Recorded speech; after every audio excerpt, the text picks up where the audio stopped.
എന്താണ് വിശേഷമൊക്കെ? നിങ്ങളിപ്പോ ഒരുപാട് കാര്യങ്ങൾ ജീവിതത്തിൽ ചെയ്യുന്നില്ല, അതിലിപ്പോ മനസ്സിന് ഏറ്റവും കുളിർമ കിട്ടുന്ന കാര്യങ്ങൾ എന്താണ്?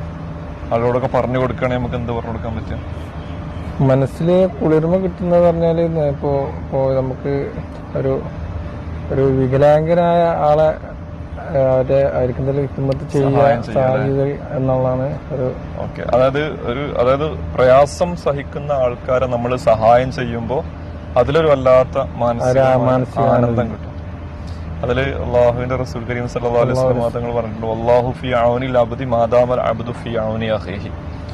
ഒരാളെ സഹായിക്കുകയാണെങ്കിൽ ആ സഹായിക്കുന്ന കാലത്തോളം അള്ളാഹു അവനെ സഹായിച്ചുകൊണ്ടിരിക്കുന്നതാണ് ശരിക്ക്. മാത്രമല്ല റസൂൽ തങ്ങൾ മദീനത്തെ പള്ളിയിൽ എഴുത്തുകാഫിരിക്കുന്നതിലേറെ പ്രതിഫലം നിങ്ങൾ ജനങ്ങൾക്ക് സേവനം ചെയ്യുന്നതാണ് എന്നുള്ള ഒരു സന്ദേശം ജനങ്ങൾക്ക് സ്വഹാബത്തിന് കൊടുത്തിട്ടുണ്ടായിരുന്നു. അതേപോലെ നമുക്കിപ്പോ